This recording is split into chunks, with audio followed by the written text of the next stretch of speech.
startups, etc., speak about that. At a geopolitical level, we are looking at internationally reform-oriented, or most of the time, even status quo in many issues on nuclear issue, on so Mumbai consensus as a way out from Washington consensus and Beijing consensus. So we are trying to have a different model here, and we wanted the South American countries, we wanted the African countries, we wanted the Asian countries to subscribe to this Mumbai consensus approach, which is generally pluralistic in nature compared to the authoritarian model that the Chinese are dishing out. In fact, Chinese critique the Indian democracy by saying that it is not able to deliver goods to the people, etc. But because we have elevated poverty in recent times, uplifted 400 million people from extreme poverty, that indicates that we actually have a democratic model of governance to address even economic issues. In the case of China, they made much fanfare with the well-off society construction by 2021 and claimed they bragged about the lifting people from poverty, but that has come with so many restrictions in terms of the movement of people and so on and so forth, obfuscating statistics in their system, etc. But in our case, it is done in the full glare of the free press, in the full glare of the NGOs, civil societies, and so on and so forth. So it is much more robust model that we are suggesting to many countries. And I think if it succeeds, it will have a major import in terms of the model that we are trying to export or negotiate with other countries concerned. The second point that I would like to make is in terms of the multi-domain warfare itself, in which there are so many areas. For instance, the three warfares that China is intending to fight against India. For example, the legal warfare. In 1949 to 50, we signed an agreement on one China policy, and they keep dangling at us this issue and say, you are opening up PECC in New Delhi, you're opening up, your ministers are meeting the Tibetan representatives, so on and so forth. Or, so the Chinese kept on mentioning about this. We dropped the one China policy from any discussion since 2010 in our joint statements. So that is one we have been able to do. The other is, of course, during Doklam crisis, they have mentioned about the 1890 treaty and asked us to abide by it. There is also the media outlets that they have done in terms of the warfare or psychological warfare in terms of denigrating the Indian achievements and so on and so forth. So I think there is in the multi-domain warfare, there is so much of tension that is brewing up. And one more area, if you permit, there is the issue of cyber warfare, cyber attacks, specifically in since 1997. The Shadow Network, the Stuxnet, the Overseas Key Information Database in Shenzhen, which monitors about 135 individuals in India, and possibly General Shankar himself in Yeah, this yes. database with the Chinese, or some of the panelists in our discussion today. So this is actually the cyber warfare is an area where, as General Dushyant Singh mentioned, there is the gray zone in which the Chinese were executing such cyber attacks. For example, when we were busy with the vaccines, the stone panda attacked the Bharat Biotech when they were distributing these vaccines, Yes, which are yes, quite essential absolutely. for the humanity and so on, because we were also exporting these vaccines for many African countries and others. So I think this is a factor that we need to relook at in terms of the cyber attacks. Information operations on India are also intensifying as this lawfare society came out with that monograph. And so I think these are issues that need to be flagged uh, in terms of the multi-domain warfare. Thank you. Yeah, I think very important points you made. So leveraging democracy, a thought came to me. Tibet. I did a couple of programs on Tibet, and one of my viewers said, "Sir, Tibet के आज़ादी में भारत का सुरक्षा है." A very simple thing, and I think we need to start thinking on those terms because I think there's a lot of sense. We might not be able to roll it back, but there's a lot of leeway in that. We need to play to our strengths. The very important point which you made, and which not many countries have been able to do, just like we threw Huawei out and TikTok out, we also dropped the one China almost like a brick. We don't talk of it anymore today. So there are a lot of things we've done, and if this Mumbai consensus gets the national kind of a recognition and the kind of information space, because as of now, not many people are aware of it in the public domain. We need to put it out and hype it up a bit, and we have a vibrant media, and I think our vibrant media needs to do more than do just tu tu mai mai on those their shows, and I think we have a lot to gain out of all this. Thank you, sir. Lot we gained. Now I'll turn to General Dushyant. What I'd like you to touch upon is something which you mentioned: non-contact warfare. And along with non-contact warfare being a prime, base for multi-domain operations, I'd like you also to touch upon the anti-piracy operations which we are doing. Everything, after all, in this world of warfare, it need not be direct. Yeah. There are a lot of indirect things which we are doing, and how China is quite there, and it's coming second off. And your views on anything else? Over to you. Thank you, sir. First of all, as far as the non-contact warfare is concerned, I'll first go to the question and then add some comments of mine Yeah, yeah, on yeah. Please. various issues.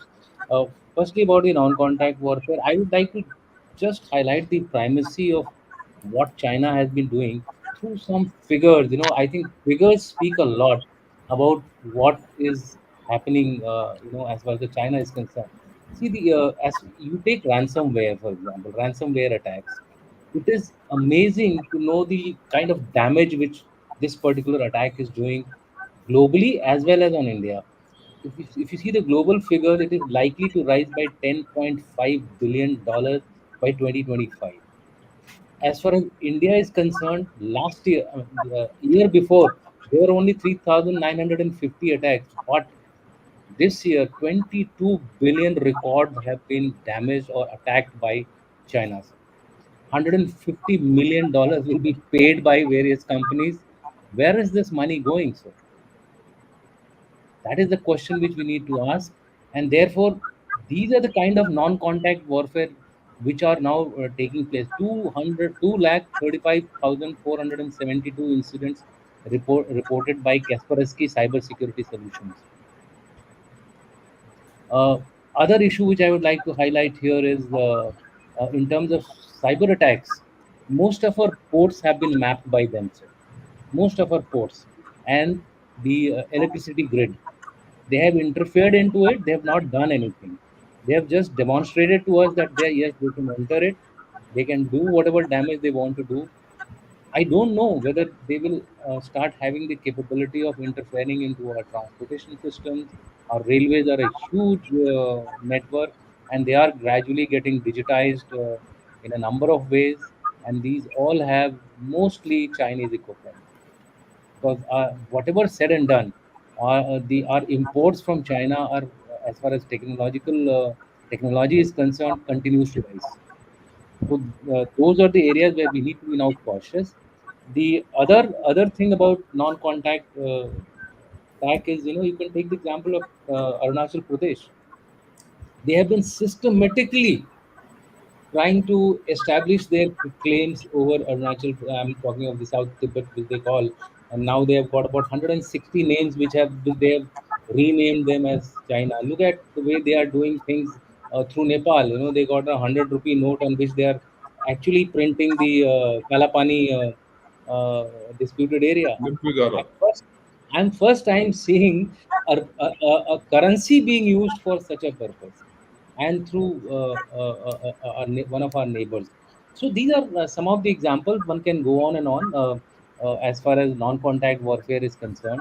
As far as the piracy part is concerned, sir, the while India has been very active in the counter anti-piracy operation, China remains very silent on it. I have been trying to decipher as to why they are doing it. I think the Chinese are possibly, in my view, playing smart. The NATO countries have got together. They are actually patrolling the Red Sea area. Gulf of Aden is kind of being looked after by India, but the Chinese have really not gone in a major way as far as proactive intervention into various shipping incidents. India has even disregarded the flags which these ships are flying, and have taken a proactive action. I think this is all going to build into our image of being a responsible power, and possibly raise our stature better off in the overall Indo-China perspective is concerned. The last thing I would like to say is that we have to be proactive in identifying fault lines. And here I would like to quote Tibet, which most of you have quoted. We are writing a paper. It's a joint paper which we are writing at clause, me and one more officer. We are amazed to find the kind of connectivity which India has with Tibet. There is a huge connectivity which is there. Why don't we exploit that? Leave Yeah, aside we the need to. leave aside the We Tibetan need to. people, and fighting for the cause of Tibetan people, because there also we are hearing some kind of contrary voices. Dalai Lama trying to approach the Chinese with some proposals, etc. But purely from an Indian perspective, as a counter response to Arunachal, I think Tibet gives us a great advantage. The human rights issue which Professor Kondapalli raised about India being always targeted by that. Why can't we do that with Xinjiang? There are so many articles which keep coming out in the media, so we can always highlight these issues whenever we want to. I think we have to become from the silent response. I think we need to go a little more noisy. Of course, we have to be careful that we do not disturb the overall balance which is there between India and the other partners of ours. And a final point which I would like to highlight here is, since I am from the military and you are from the military, and Gautam is from military, I would like to highlight certain key aspects which we need to take to ensure that MDO operations are successful. And for that, I am afraid there are certain things which we are lacking. First of all, price service integration still remains a very suspect area. And if we have to do MDO operations, it is not merely enough to just talk about whole of nation approach. Let's get our house in order and have a tri service approach. That is one issue, sir. There is a need for creating a PLA SSF type of organization. I'm not saying that we ape them, but definitely we need to create structures related to information operations. We need to create structures related to cyber operations from a military perspective. We need to have a much more robust defense space force. We have started these things at a much I would say minor level, but I think we need to take these areas forward if we have to be leaders. Another area which I think we are lacking is, I suppose the military diplomacy also plays a very important role in the overall international relations. We need to exploit it a little more, and I'm glad that uh, we are having a more number of these DAs being posted. 26 of them have recently been posted to newer places. I think that will go a long way. And lastly, technology, technology, technology. We need to create techno commanders now, sir. This Yeah, is something which we have to do in house as far as the military is concerned. I think let's look at whole of military approach first, and then we talk about whole of nation approach. The other agencies of the country are doing a great job. I think we need to supplement their job. Thank you. yeah. Thanks a lot for what you put out. Everyone has spoken of cyber attacks and cyber thing. As of now, I can feel there's a cyber attack going on. This mimicking is not by by Yeah, any design of ours. It is happening. It doesn't happen. These things don't happen uh, out of the blue. And I see that. Let me be very honest with you. These things happen whenever I discuss China, and I've experienced it. I'm sharing it with all of you. And every point of time, even now, there are about 3, 4 chaps from China who are talking, and every video of mine these days gets a comment from a set of guys about China and what I talk about it and how they denigrate India on. I think you call it trolling, you call it infowar, you call it everything because when people start commenting, they have to read those comments also.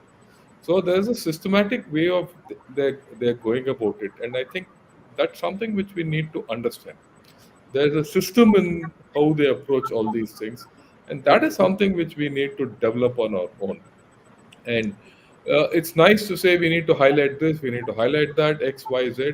But I think our think tanks have to put more out in the open domain and use our media, whether it's in like YouTube channels like this, or magazines or papers. There has to be a coordinated approach where we write more. Because to be very honest, I mean, like we started with what General Murthy started of saying knowledge. I find very few people writing about China in our, you know, uh, daily newspapers also. And those, I mean, you can put them on 10 fingers and not more. Right. Be that as it may, I've just made this point. Let me get to something which has been troubling me for a long time, and we've not spoken of it. We are part of BRICS, and China lays a lot of store by BRICS today. We are part of SCO, and we are part of the whole thing. We are, there's a window of opportunity out there. We need to increase our diplomacy. We need to increase our media. And I'd like to get your views on all these, Ambassador Gurjit and Mo, which you would like to put across. All yours, sir. Thank you. So I think we need to know that almost for 1.5 years, there is no Chinese ambassador in India. Yeah, yeah, they've just announced it today, I think. So I hope when the new one comes, our press will not bend over backwards to keep interviewing him, flashing him everywhere. He should be treated the same way with the same blank darkness that we are treated in China. Secondly, out of the 4 Indian journalists in China, I think 2 had their visas denied, I mean, not renewed. They, of course, said this is the retaliation for what we were doing. But there is a kind of a breakdown in official engagements, which I think is why I said we need to have a political dialogue. Now, you have mentioned Tibet, I think Taiwan not openly mentioned, but I think when we say we are not talking about one China policy anymore, we also need to intensify our functional engagement with Taiwan. absolutely. We must. Yeah. And Who's finally, backed I up? would like to say that it is not in the neighborhood that India has done less. Today, India does much more in the neighborhood than it did in the 70s or 80s. But in comparison to what China does, it is less. So our exposure to Sri Lanka, to Maldives, or Nepal, Bhutan actually is record breaking. But for some reason, we are not able to convert it to a security guarantee. And that is where the problem is. Now let me answer what you asked.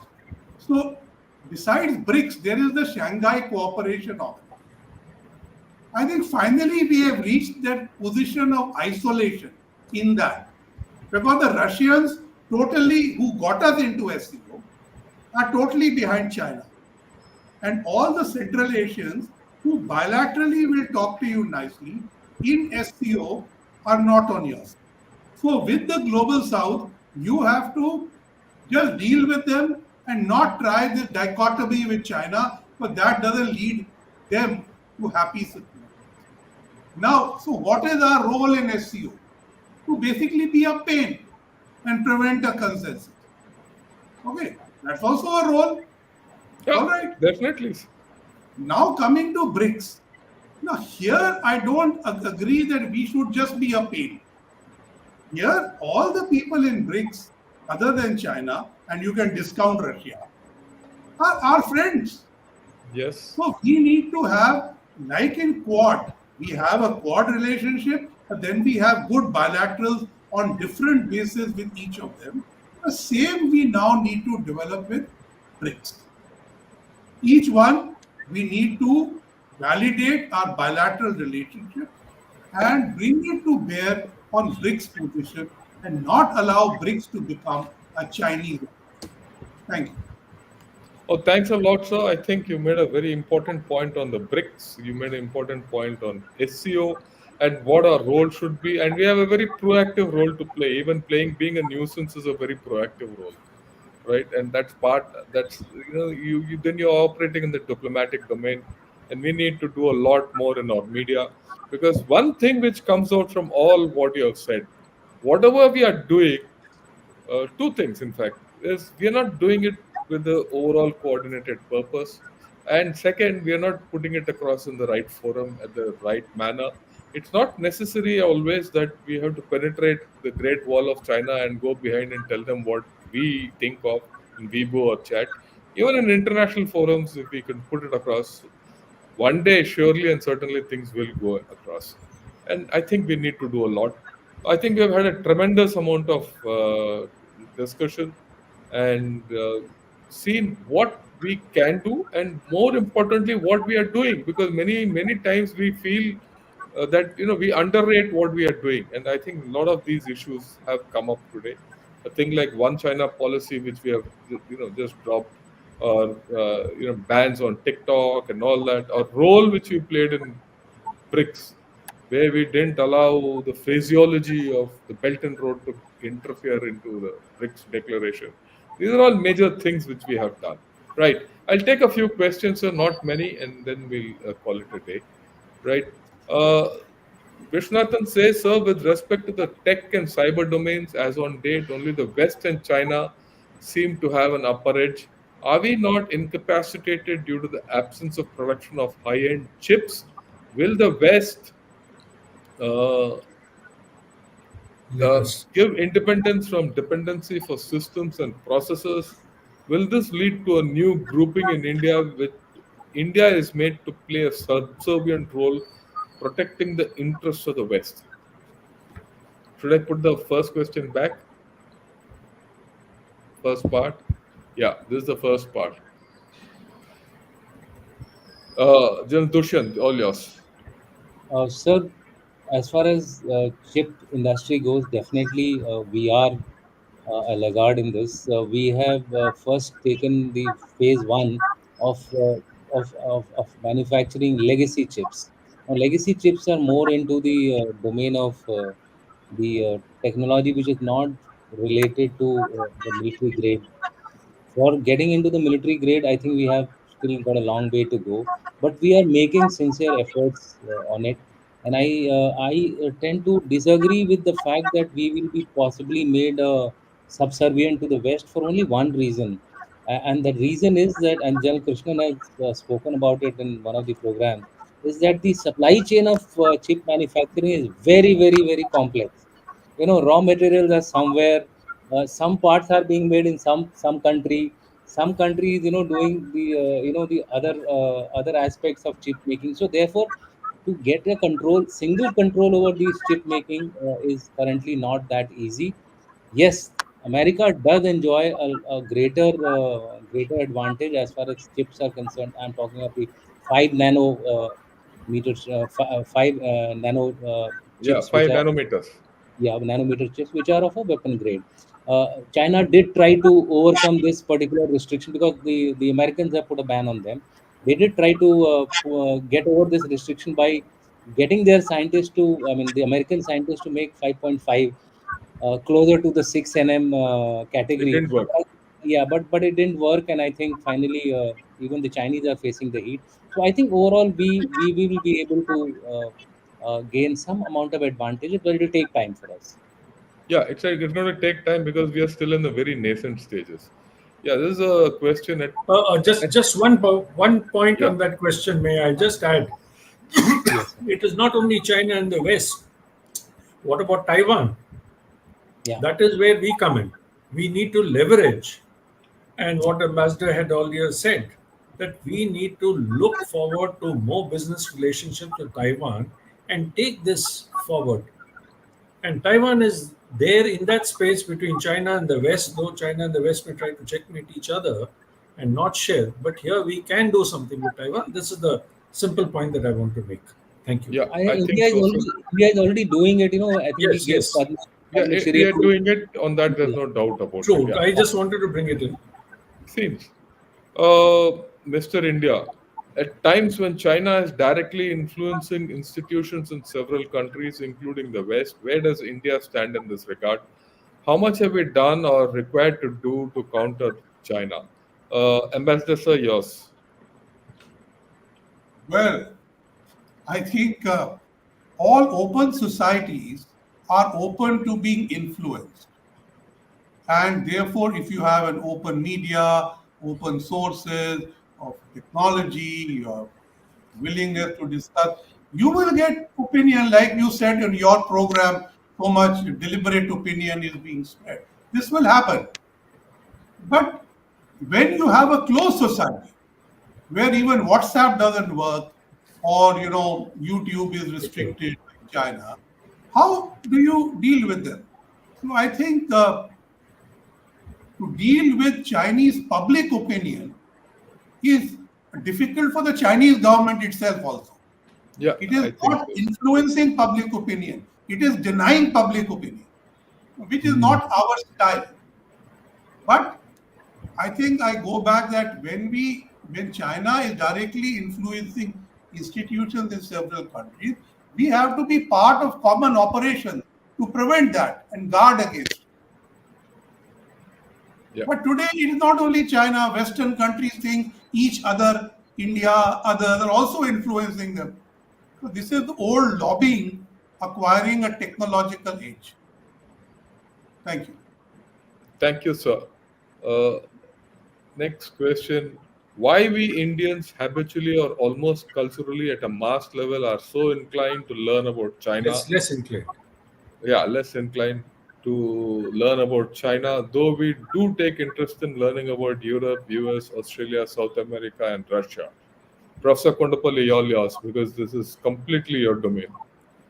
And just one second, please, before Professor.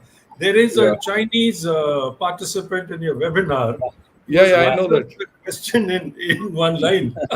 He That's says okay. he says only English letter word which he has spoken is hello. No. And he says, and to influence opinions in China, you have to speak in Chinese. Yeah, And this is yeah, where but that's Professor part of the can, stories. can tell us. Yeah, but no, this is about learning about them. Yeah, that's the whole Right, bigger right. thing, I think. Yeah. Yes, sir. Professor Kondapalli. I think the major reason being lack of transparency and of course Chinese language is a major barrier in terms of knowing about China and Chinese knowing about the rest of the world. They try to resolve this by expanding the Confucius Institutes across the globe, some 500 of these, but it is not a very successful story. And Confucius Institutes also became very controversial, like in Chicago University, Pennsylvania State University in Europe, even in India. All the 6 Confucius Institutes have been shut down after the Galwan incident. In the case of why we are not able to really understand China, learn about China, etc., I think 1962 conflict contributed to this, as well as recently the Galwan incident. I think it is necessary for the leaderships to resolve some of the outstanding problems like the territorial dispute and others, so that we have each side learning about the other in a more comfortable manner. I think these are necessary that we get back to normalcy by resolving some of the contentious issues between the two countries. Thank you, sir. The last question for the day, General Murthy, sir, you could take this. Why our relations with neighboring countries is getting deteriorated, like Maldives, Sri Lanka, Kachativu, Bangladesh, India, Nepal, all that, due to Chinese influence, and how do we counter it? That's what he said. And what can we do to make it good? With Ambassador Gurjeet on the panel, I humbly would like to divert this question to him. I wouldn't like to step into his domain where he's completely, he would be able to give us something that I am also looking forward to hearing, because I myself have this serious doubts in my own mind as to what should we do to counter the influence and how can we improve our relationships with our neighbors, which we are seeing deteriorate to some extent. Ambassador, sir, you're yours. Oh, well, so long as you have Maharajas or kings or dictators around in the neighborhood, we could actually get along with them well. It is dealing with democratic regimes that is more tricky. And why is it more tricky? Because there is competitive elections in which being anti-Indian gets you votes, but being anti-China is not a factor because there is a local factor. So the emergence of democracy, which I think Professor Kondapalli has actually worked to our detriment. The second thing is Chinese deeper pockets and their readiness to invest in South Asia simply to curb our influence. But we have failed in, I don't think we have failed in providing to the neighbors, but where we have failed is in keeping the political sting out of their approach. I think we have no problem with Bangladesh-China relations so long as they don't use it to imperil our security. But this is something which Maldives, for instance, is thumbing our nose. So I think we need favorable regimes in our neighborhood. If you are a big power, you would ensure that. Thank you, sir. The last question back to General Murthy, sir. You must answer the question before we leave. Is countering China less difficult than collaborating for mutual exploitation? Good question. Collaborating at what cost is my counter question. You will collaborate with your neighbor provided the neighbor and you are on the same page. When a neighbor has been constantly belittling you, and not now, over the last 60 years, 70 years almost, and the neighbor is looking at you as an adversary, what do? Let me take you back to Pandit Nehru's days. Pandit Nehru gave his entire trust to China. And see how he was betrayed, how India was betrayed. Take the example of our own Prime Minister, Mr. Modi. In the years before Galwan, apart from the 3 or 4 summits that were held, he has had, those are at the PM and between he and Xi, there were 3 meetings. But before that, there were, I think, 18 summits that were held. India and China, India was going out of the way to accommodate China in every which way without compromising on our interests. So how do you collaborate with a country that does not respect your own intentions. The ambassador had very clearly spoken about the Treaty of Peace and Tranquility. Who broke it? Why was it broken? It's a different matter that we fell short in some manner to be able to counter it at that time. But why was it broken? The Chinese had brought up troops when the whole world was down in a lockdown. India was in a lockdown. The Chinese brought up huge troops for an exercise and just simply pushed some formations forward. Was that the right thing to do? So yes, while India will happily cooperate with any country, we cannot, you cannot cooperate at the cost of your own. I won't even use the word honor in this case. The breach of trust. How will you shake hands with a friend or with a colleague who has breached your trust? Betrayed you. It's the same thing with nations. I think I've been able to answer I think this so. question. Yeah, thanks a lot, sir. I think we've covered a huge ground today.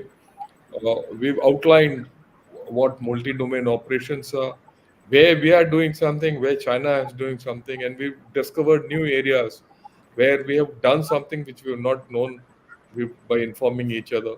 And there are a lot of areas where we have to do much more, and a lot of things have come out. I'll not reiterate the whole thing, it will be reminding the wheel. I think our panelists have come out with some excellent ideas. And I'd like to thank you all for this. And some of the questions which have come out are also great. The very fact that there are 2 or 3 people from China who are, actively watching on to this channel does give me an indication, that we've achieved a purpose and we've sent across a message to them, Yeah. right? And I'm sure it'll get this thing, right?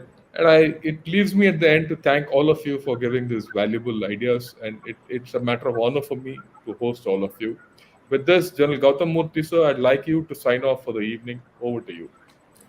Thank you very much, General Shankar. Thank you, Mr. Gurjeet, General Dushyant, and Professor Shrikant Kundapalli for a most insightful, amazing discussion, wonderful discussion we have. I thank your audience very much who have posed some very, very interesting questions to us. Unfortunately, due to lack of time, we couldn't take on all the questions. But thank you all for your patience and for listening in to this discussion. We stand enriched, and we ourselves get a lot of confidence, and it motivates us to read more, to study more when we see our audience who are taking so much interest in what we say. Thank you all very much. Good night and Jai Hind. Jai Hind. Jai Hind, good night. Thank you. Jai Hind.